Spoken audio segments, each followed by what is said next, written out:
All right, what's up, everybody? No tie today because you know what we're doing right after this. Going to our Vado Speedway Park live stream, and that's going to be pumped up. Got the car shirt on. We're talking cars, guys. So, anyways, otherwise, good evening, everybody. Cherished viewers, I'm Dr. Joaquin Acosta, your host for tonight's enriching journey on the Know Your Pharmacist live stream. Also, the proud CVO of Farm True, guys, as a beacon of health and wellness, we strive to bridge the chasm between knowledge and community. Tonight, we venture into a pivotal discussion around diabetes, reality many grapple with, yet few comprehend entirely. As we unveil our Pharmacist Frontline segment, we'll delve into how pharmacist intervention has been a cornerstone for better diabetes control among Hispanic patients. The quest for knowledge is ceaseless, and with every revelation, guys, we inch closer to a healthier society. Transitioning into Tech Talk, we're going to be deciphering the marvels of technology with my favorite, the Dexcom G6, a beacon of hope for real-time glucose monitoring, revolutionizing the narrative of diabetes management. Guys, in our Herbal Wellness Corner, we're going to unfold the symbiotic relationship between cannabis and a lower diabetes risk, challenging the orthodoxies and sparking dialogues that could lead to holistic wellness. The heart of community beats strong in our community spotlight as we spotlight Bear Nutrition here in Las Cruces, an epitome of nutritional mindfulness, followed by a Men's Health Minute that unveils how type 2 diabetes distinctively impacts men, opening avenues for tailored solutions, guys. So as we navigate through tonight's segments, we extend a heart full of gratitude to all of our sponsors, Farm True, High Horse, the Trichome Alliance, and Vado Speedway Park. Your patronage fuels this journey of enlightenment, guys. Together, let's embolden conversations, foster a camaraderie of learning, and propel a cascade of positive change towards optimum health and communal well-being. Engage, enlighten, and empower is our mantra, guys, as we dive into tonight's discussion. Remember, every question you have, every comment you make propels us all into a realm of deeper understanding and shared growth. And so, without further ado, guys, let's unravel the tapestry of tonight's topics with an open heart and an inquisitive mind. Welcome to the Know Your Pharmacist live stream. So jumping on, first things first, boom, boom, boom. What are we looking at? Diabetes care in Hispanic populations where, again, type 2 diabetes, guys, we are like 14% of Doña County. And yes, we are heavy Hispanics for sure. So wanted to highlight a study from earlier this year, just looking at really the need for pharmacist intervention when it comes to type 2 diabetes. And again, when you're looking at things like the CVS walkouts right now, yes, it's a big deal because pharmacists don't have time for intervention in some of these conventional settings. So, looking at the diabetes control there, study finding pharmacist intervention improved diabetes control for Hispanic patients. So, it's an important thing because, guys, we don't know exactly how to overcome all of the obstacles from socioeconomic barriers, education, so on and so forth that hit our population that is really hitting type 2 diabetes heavy. Hispanics, of course, but this study published in the JAMA Network Open found that an intervention involving patient assessments by trained pharmacists in conjunction together with primary care physicians led to better glycemic control among Hispanics with type 2 diabetes. So interesting, right? Patients' blood glucose levels fell by a mean of 0.46% within a year participating in at least one of these UCM MyRx trained pharmacists, according to research. So that program was launched in 2012 in the Los Angeles area across 38 primary care clinics. Under the program, clinical pharmacists who undergo training in motivational interviewing are integrated within primary care practices. Their function include evaluating lab results and vital signs, performing medrecs, and gauging medication adherence using a standardized measure. So again, there's just so many different factors when it comes to diabetes. Lifestyle, diet and lifestyle modifications, of course. We've got so much data that supports really losing, 10% of weight and so on and so forth, and what that can really do for your numbers, right? Of course, but on top of that, it may mean taking your medications on time, looking at how your medication interacts with one another across various different providers, looking how the lab results and things might be going when you're looking at dosages, cholesterol even, triglycerides. There's a lot of different things that could be going on there just from not only blood glucose and A1C, right? So, you're looking at a holistic view, and that's something a pharmacist can take that time to do when there is time to do it. Again, and being able to talk to your pharmacist about that and really sit down of, hey, how do we look at these interventions that we probably could be a little better when it comes to, yes, medication adherence, so on and so forth. But guys, we understand maybe in the pharmacy world that Medicare, so on and so forth, the insurance companies do want to see more care, especially when it comes to medication adherence, right there in your diabetic population. So insurances are starting to get to that point of actually penalizing you if you are a provider not tailoring to that population and meeting certain metrics, whatever it may be. Diabetics within your patient set that are on a statin, or medication adherence, or whatever, random things that, not random, but correlated things that they put in there to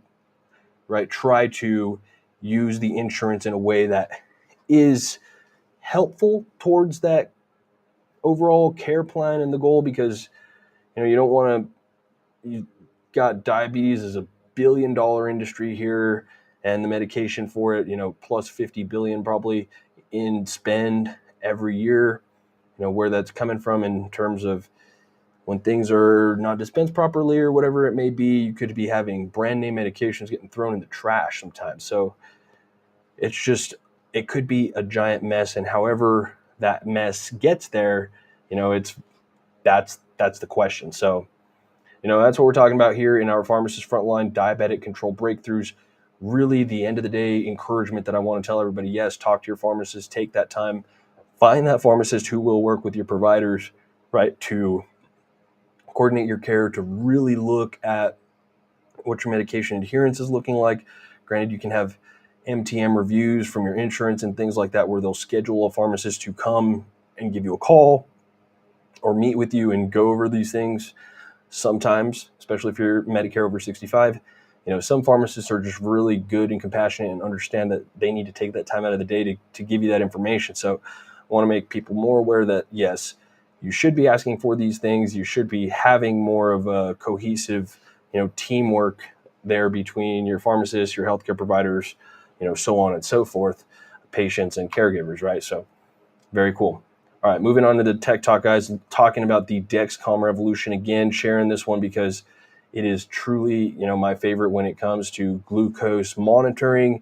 This thing gets you all the way down to almost the most integrated stuff when you have pods and everything like that. But this, your Dexcom G6, it's a continuous glucose monitoring system that sends your glucose numbers to a smart device every 5 minutes without fingertips or scanning. So, right, where you're slapping it on and you can, leave it in for 2 weeks, right? You have your readings without your needing pricks, right? You don't need to have pricks down here, pricks up here, all over the place, all the time, remembering to do it.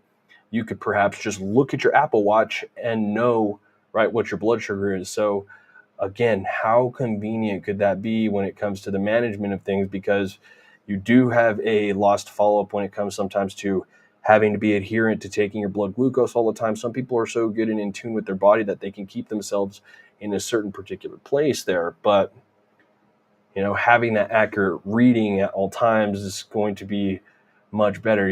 Imagine if your blood sugar is off, it's not really fun to go out there and get a reading going. Or even if you were a patient that might be in a skilled nursing facility or something like that, again, all the work that caregivers do to collect this information on the clock all the time, it costs a lot of time. And so hopefully this kind of technology still becomes easier and easier and more integrated and seamless, as truly everybody right now almost has cell phones, right? And the more and more time goes by, everybody's getting a smartphone and things like this. So to enhance the quality of care there, to, really have some great glucose monitoring, just want to make sure that everybody's got that, down, that if you guys are still doing test strips, those days are slowly coming to an end. Not every insurance will pay, right, for whatever free monitoring system this could be, whether it's Dexcom or Freestyle, right? But you can get what's called prior authorizations through doctors. Sometimes doctors also have coupons and things. So really thinking about that, the value of the time saved, the better adherence, it just sets you up for success. It's so awesome for all of your diabetics out there. And right now, really, you're seeing your Medicare patients who have it covered, that are pretty high intensity, care necessary, that do have it. Granted, skilled nursing facilities and things like that are getting closer to, onboarding things like this. However, right, not only based on different facilities and the knowledge of what's out there, you're going to just see a lot of different things. And insurances may or may not pay for it. And the time that it requires between pharmacy provider and insurance to coordinate all of that really does create some issues. And, those are things that plague the industry, but accessible healthcare will get there someday. So that's Dexcom G6 is going to get us there. Anyways, moving on, talking about the art of diabetes reversal, guys. Want to make it truly a real good thought concept here, because I think, looking at diabetes remission versus reversal or whatever that might be, right here, that's an interesting concept. Diabetes, we don't call it reversal because this might sound like it's permanent, because there's no guarantee that your diabetes has gone forever, but it could be put into remission. So have you considered that? How do you reverse your diabetes? One of the biggest one, if you have obesity, guys, diabetes is more likely to go into remission if you lose a substantial amount of weight, right? 15 kilograms or 2 stone 5 pounds. So, right, you're already looking at 30 plus pounds. If you can hit that, diabetes is very more likely to go into remission. Looking at that number there, for a lot of people, 5% of body weight can really have huge benefits. So, some people that may not be in the more obese category, 5% may be a more realistic number to get those A1Cs back in an achievable range, right? What do you want the A1C range to look like? Again, you're looking at the American Diabetes Association standard of care down here, showing you guys, right, what their newest updates here. You've got pre-diabetes here, looking at A1Cs between 5.7 and 6.4, right? People, adults over the age, I believe, of 35 plus should be already getting screened for pre-diabetes, right? So for all people at the age of 35 plus, and again, repeat at every 3 years. So as soon as, our metabolism start going down, for a lot of people still in stressful times of their life, may not be hitting those lifestyle modifications on par during these times, and or educated or empowered to do so. And all of a sudden you have a bigger, higher uptick of prediabetes, especially in, Hispanic population there, so on and so forth. And where it's looking at, it's its own, risk factor for progression to diabetes and cardiovascular disease. So looking at some of the risk factors there and the criteria for screening for it, guys, we'll zoom in. Testing should be considered in adults overweight or obesity, BMI greater than 25, greater than 23 kilos in Asian Americans, first degree relatives with diabetes, high risk race, ethnicity, African American, Latino, Native American, Asian American, Pacific Islander, history of cardiovascular disease, hypertension, defined as greater than 130 over 80, HDL levels less than, 35 milligrams per deciliter, or triglyceride levels greater than 250 milligrams per deciliter. So polycystic ovary syndrome, physical inactivity, other, conditions clinically that are associated with insulin resistance, severe obesity, you're not going to get out of it. People with prediabetes greater than A1C, that is how you get, fully defined by that. Obviously, you can see risk factors there. Weight is a huge one. So we're looking at, reversing diabetes for people and what that could actually be. You're already looking at weight. You can think that in mind, and it's a doable thing, right? And maybe some people have not gotten all the way to that point yet, but these medications are getting better and better and better, right? Mounjaro, the one that just came out that, everybody took over the last year and a half. A lot of people were taking it just for weight loss. maybe not in their formal right to do so, but when every single type 2 diabetic that's eligible could get their hands on something like Mounjaro, you're having clinically significant weight melting off the body, and thus A1C is dropping right with it, and it's a great thing, right? You're twin cretins. So I'm going to show you guys this tab here. We'll watch a little video about diabetes remission. Jim's got type 2 diabetes and wants to put it into remission. What's remission? To explain, let's take a look inside his body. The pancreas is a really important organ that makes the hormone insulin. Insulin travels around the body and helps our cells to use glucose as fuel. But in people with type 2 diabetes like Jim, insulin stops working properly, and there might not be enough of it at the right times. This means glucose builds up in Jim's blood, damaging his body. Jim used to manage his diabetes with diet, but now he needs medication to stop his blood sugar levels rising. But our scientists thought there could be another way. They wanted to see if type 2 diabetes could be put into remission. They believe a build-up of fat inside the liver and pancreas could be the root of the problem. They're running our Direct trial, testing a new remission program, and Jim is a trial volunteer. With support from a dietitian, he swapped his usual food for low-calorie soups and shakes, which helps him to lose weight quickly. After a few months, the dietitian helps Jim to keep the weight off by eating the right amounts of healthy foods. Our scientists looked at what was happening inside Jim's body. Over time, the fat inside his liver and pancreas started to disappear.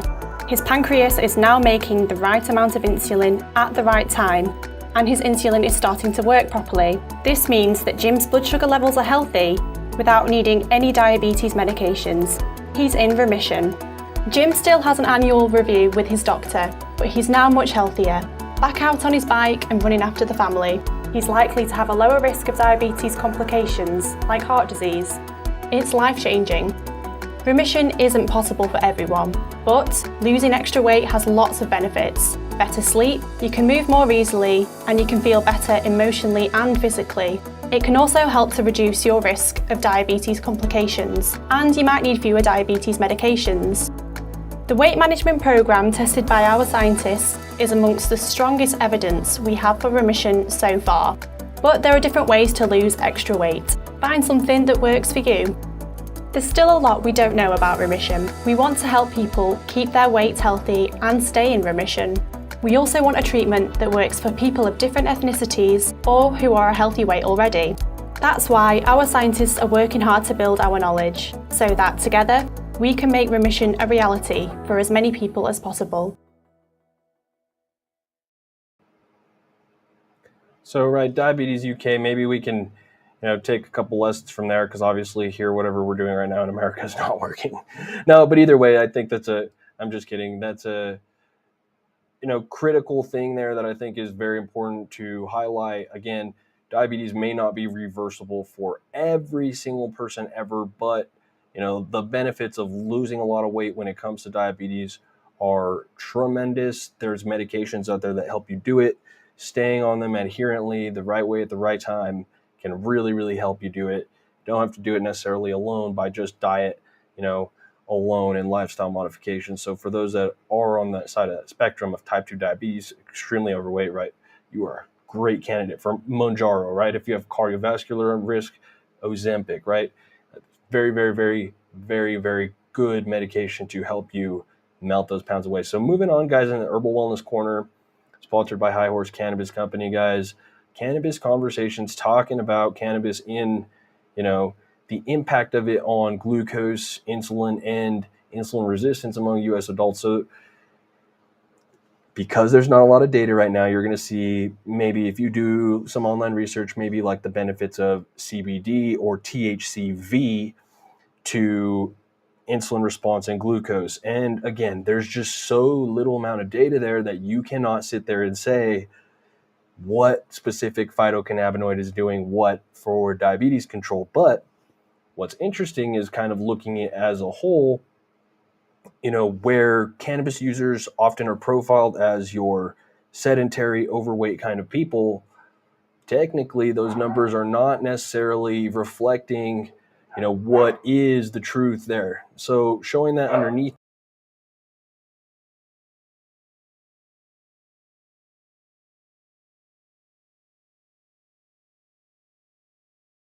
we've got this study right here, and it's a good, important study, right, that we're looking at clinical research from the American Journal of Medicine from 2013. And so, there's so much other different evaluations and time and thing that can be, considered here, but there hasn't been a whole lot of research done. So it's like, well, you can only do so much. And that's where we're at right now. So we have a little bit of interesting nougats here to share with you. We're not going to go over the whole entire survey and the study that examined people over 5 years, almost 5,000 people, adult women, men and women, right, measured in a self-reported private room with the cannabis use, and fasting, insulin, and glucose were measured via blood samples after a 9-hour fast. So looking at this, right, this was where they were trying to get consistency. 579 users were cannabis users in 1970, and then 1,975 were past users. So they got, right, almost half of the people to actually use cannabis. And looking at it, they were interestingly enough, cannabis use was associated with lower levels of fasting insulin and smaller waist circumference. So, where you do maybe see like that, you've noticed people that they might have, lost a little bit of weight after using cannabis. It's just maybe a visual effect that you may have noticed or seen, or whatever that might be. There's just more to it, right? So where we look at the importance of weight loss and glycemic control, you look at where cannabis and having, smaller waistline, there's correlation. There is already just a blanket correlation there besides specific, insulin responsive or activating phytocannabinoids. So that's the interesting there, because yes, despite its associations with increased appetite and caloric intake, cannabis use also associated with lower BMI and prevalence of diabetes. So they're, very, very, very interesting, chunk of data to analyze there.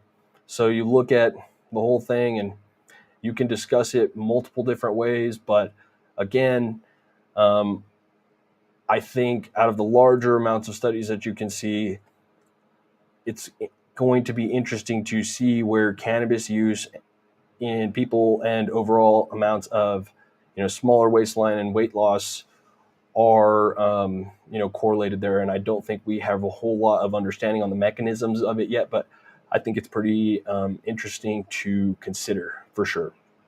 So again, don't ask your doctor a question like, or actually ask your doctor a question, whatever question you want. I'm just saying, do not expect that you can get off of substitute a medication for cannabis when it comes to glycemic control. It's not going to work like that.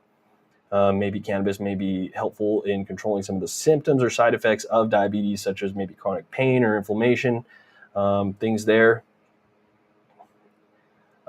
Even, mindfulness and things, but anxiety and sleep, there's not necessarily anything right now that's saying, cannabis is going to bypass your insulin shot or whatever that may be, your GLP-1. So keep that all in mind. Food for thought.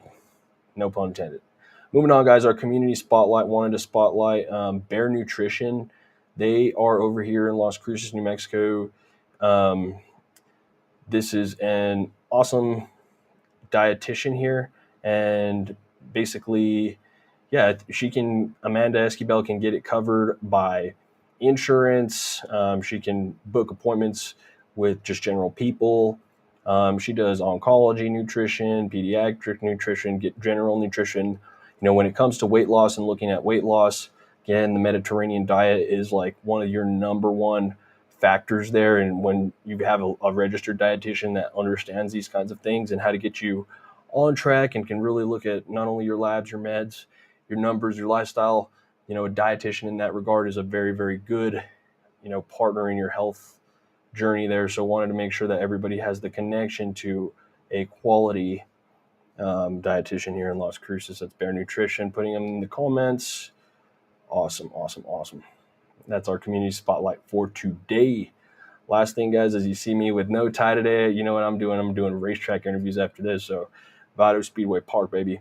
Anyways, moving on, Men's Health Minute. Type 2 diabetes in men. Want guys to just see this little, quick read here about some of the things that could arise there on men with type 2 diabetes, all the reasons for lowering those A1Cs, taking your medications on time, and getting that quality of life back if you can, right? And again, low testosterone, sexual health issues are just some of the side effects that men with diabetes may experience. Again, looking at some of these things, also, again, if you are risk factors there, older than 40, physically inactive, smoker, overweight, high blood pressure, high cholesterol, you could be facing urologic issues, erectile dysfunction, so on and so forth. What is the best thing you can do? Get those pounds down. How can you get the pounds down? Eating a balanced diet, fresh fruits and vegetables, lean protein, whole grains. Of course, we hear it over and over again, but just perspective there. Quitting, cigarette smoking. If you can, exercising that 30 minutes a day can do a lot. 10,000 steps a day can do a lot. Again, I don't even get 10,000 steps a day. So if I did, I'd guarantee I'd be having a lot less back pain, but it's a struggle, and that is what it is. But either way, weight control is one of the top priorities when it comes to type 2 diabetes, guys, and we want to make sure that all our community understands that and how important that really is. And so not only in this episode have we given you, contacts of how to, really talk to the specialist there for weight control, but hope to have provided a better insight for all of you who may have relatives, loved ones, cared ones, or just be a type 2 diabetic yourself. And, let's get New Mexico, let's get Doña Ana County out of 14%. Let's take that thing down. Let's go to 10%. How fast can we do it? Let's knock it out. Anyways, see you guys on the Vado Speedway Park Facebook, Instagram, and TikTok page in about half an hour or so. We will be live streaming from the Scott Brothers Racing Facility with the Gorham tandem, Father Dickey and